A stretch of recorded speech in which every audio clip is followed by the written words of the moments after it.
If you enjoy Half-Life, a action horror video game, chances are high you also like action horror movies. But did you know that there was a Half-Life mod that was an official tie-in to a major Hollywood production by Sony? You know, the guys who make all that Spider-Man stuff? No? You haven't? Then it is high time that we explore Underworld Bloodline for Half-Life, the only official movie tie-in mod that was ever created and is nowadays almost completely forgotten.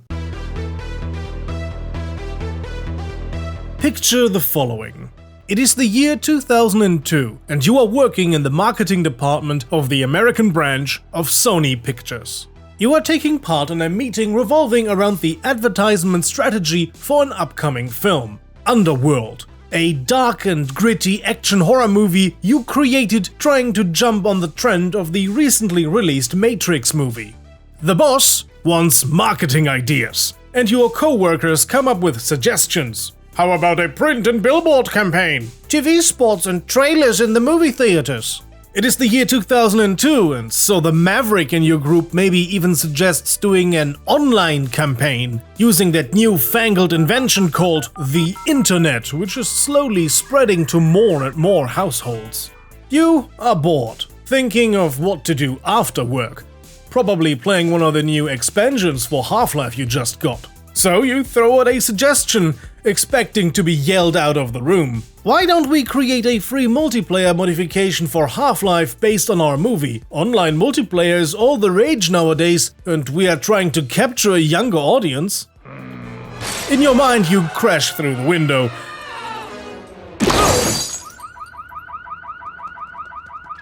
Only you don't get thrown out of the room, you actually get the go-ahead.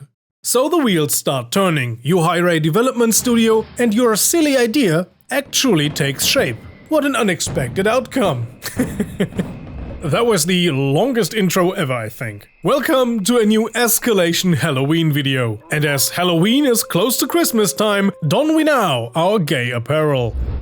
Before we deck the halls with vampire brains. Playing here next to me, in all of its early 2000s low-res glory, is the result of the meeting we saw. The trailer for the mod meant to get you hyped for Underworld, the movie and the mod. And whether that mod managed to deliver and wow people enough to interest them in the movie, we're about to find out. Play Underworld Bloodline, based on the movie Underworld. Unlike the players back then, we have the luxury of taking a look at the movie first, so we gain a better understanding of the world that's expecting us with all of its sharp fangs and sharp fangs. The 2003 Underworld movie was the first of a series of films, all built around the idea of a secret underground war hidden from the eyes of regular humans between vampires and lichens. You're in the middle of a war that's been raging for the better part of 1,000 years. A blood feud between vampires and lichens. Werewolves. I like how the movie actually spells this out for you. It's almost like they knew that most of the audience isn't nerdy enough to already know what a lichen is. While this picture is cheesy from time to time, it is actually kind of refreshing to see a movie with the subject of vampires and werewolves that takes itself entirely serious, playing everything completely straight, and even trying to tackle a serious topic. The cheese in this movie is an entirely different kind of cheese than in vampire movies like Twilight. While that movie gives you diabetes, Underworld is protein-filled and sugar-free because they're having meat over there. What? What? All the comedy in the movie was entirely unintentional, at least to me. Over-the-top acting, Matrix-style action, or rather unexpected gore. It is fair to say the Patreons and I, we had fun watching it. Holy okay, there it is. Fucking shit.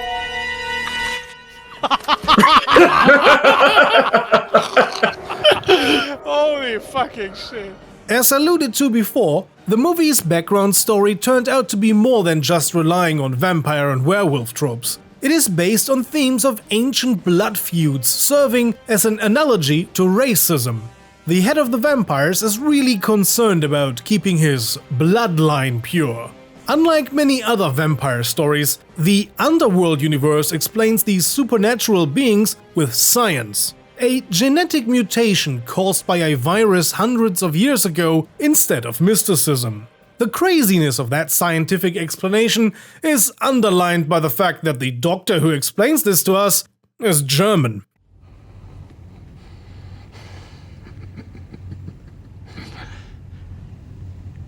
If Michael is indeed a carrier, the vampires... Relax, old friend.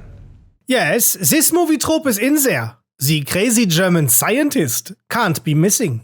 Yeah, I said that the movie does not fall into a lot of vampire and werewolf tropes, but that doesn't mean there aren't a lot of other movie tropes.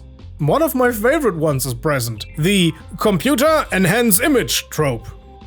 90s and early 2000s movies loved doing this stuff you would only see on Star Trek originally. And if anyone tells me in the comments that generative AI can do that, then go fornicate yourself with a cactus. Because it can't, it just makes up some stuff. This is unrealistic. The story follows Celine, a vampire death dealer tasked with taking out lichens. In the beginning of the movie, we meet her observing a lichen stalking a regular human, and she tries to investigate why, but is subsequently discovered, leading to a massive shootout in the subway, a little bit of which you saw in the video intro. Over the course of the movie, we get to find out who the regular human is and why he was being followed. We will get a lot more information on how the vampires work and how the werewolves work and why those clans are at war. All of this set to, admittedly, slightly mediocre audio mixing, but with a banger soundtrack, which, like the rest of the movie, is from time to time a bit over the top, and sometimes just right. I mean, the movie just straight up starts playing heavy metal music while we are seeing a werewolf transformation up close.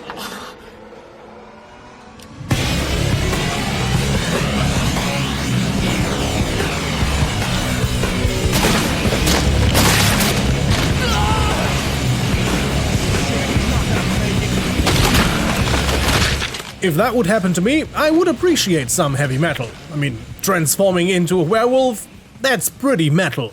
All of this, a recipe for a good action movie. I mean, the bodies will be piling up. Now that we have set the mood and know the setting, let's pretend it is 2003 and we're installing the mod for the first time. So, pull up a chair and let's explore the old internet. This is the original Half-Life, the retail version from before Steam. While I appreciate what they did with the 25-year anniversary edition, this original menu from the WON version just looks a lot cooler. Back then, most mods even came with custom animations for the main menu, which is pretty decent. But before you get to see this, we have to go and download the mod, so let's go and do that right now. Back in 2003, if you headed to the Sony website, you would find, of course, the subsection for the Underworld movie, with the download link included. And amazing enough, all of this has been archived. Browsing this old website was really a big nostalgia trip for me, a trip to the old internet. The installation process for this is just as straightforward as for any Half-Life mod.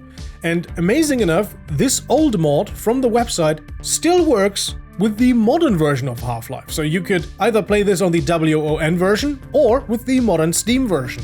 Works just as well.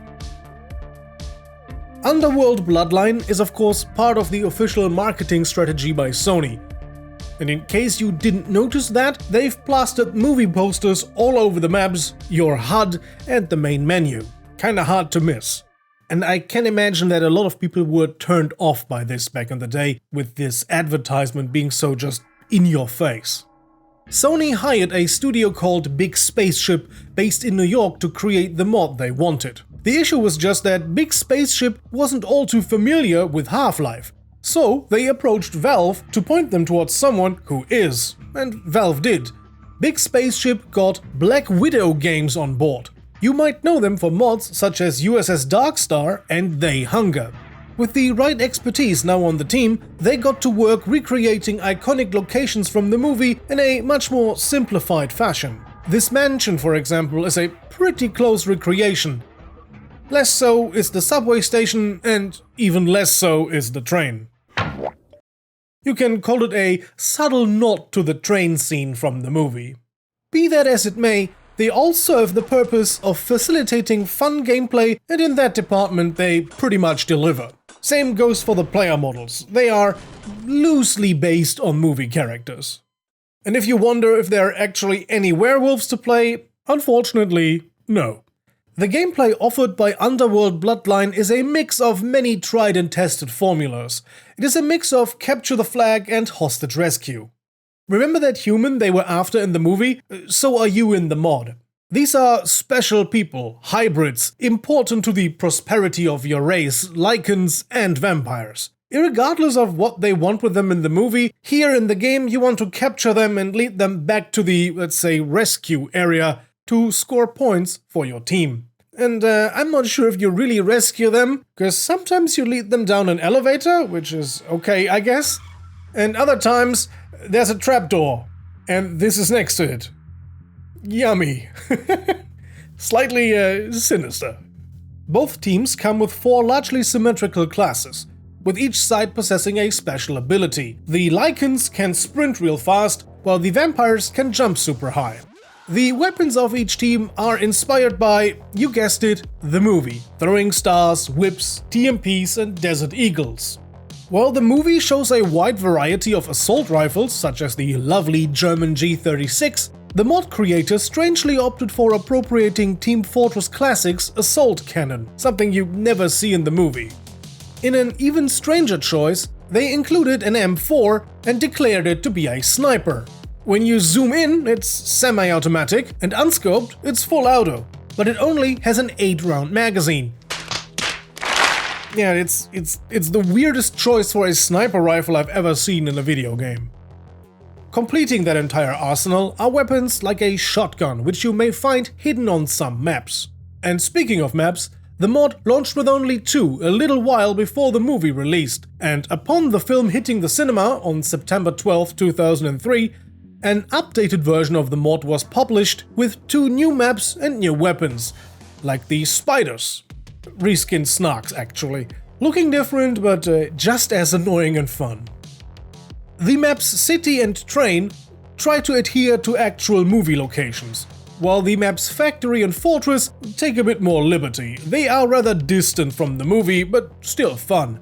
Fortress, for example, is a remake of the Team Fortress Classic map Vidar 2, which itself took a lot of inspiration from 2 Fort.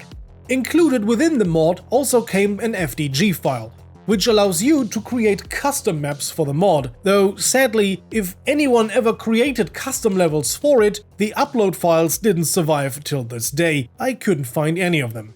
If you have any maps for this, feel free to share them on our Discord server. I would gladly like to play them. By the way, the gameplay you are seeing here, most of it was captured while playing with the guys from our Discord server. Link in the video description. So ultimately, the verdict on the mod, it is okay as a shooter. There are mods that do this whole vampire thing a lot better, especially nowadays over 20 years later. And I must say, the mod would be so much better if you could actually transform into a werewolf. That would be amazing. The premise of werewolves versus vampires the mod tries to catch you with isn't really delivered on. In the end of the day, you are just shooting each other, just like in Counter-Strike or Team Fortress. As an advertisement idea, it is really fun though, and it's okay for a short while. It's worth a look, just for the curiosity. And what they wanted to do worked, I guess. We ended up watching the movie after playing the mod, because we did get curious. And as for the movie itself, it was actually a lot better than expected. And that's not only because the main character is some goth girl in a skin-tight latex outfit. Okay, maybe a little. Also, those weird fake AI slop trailers that YouTube has been pushing on me for the past few weeks, they're weirdly horny. Damn YouTube, get your act together. This AI infestation of just random slop is so annoying. After this weird AI crap, let us focus on something that's actually really cool. In a time where CGI and nowadays also AI stuff is becoming so prevalent, practical effects are something you can really appreciate. Because those werewolves, yes, of course, they at times were computer generated, especially those inside shots, but when you see them close up, or when they move around, these are actually guys in costumes. And while these werewolves are impressive, they are a lot less cute than the usual wolf suits I see. Okay, enough with the furry jokes. The video is already spooky enough for a lot of people.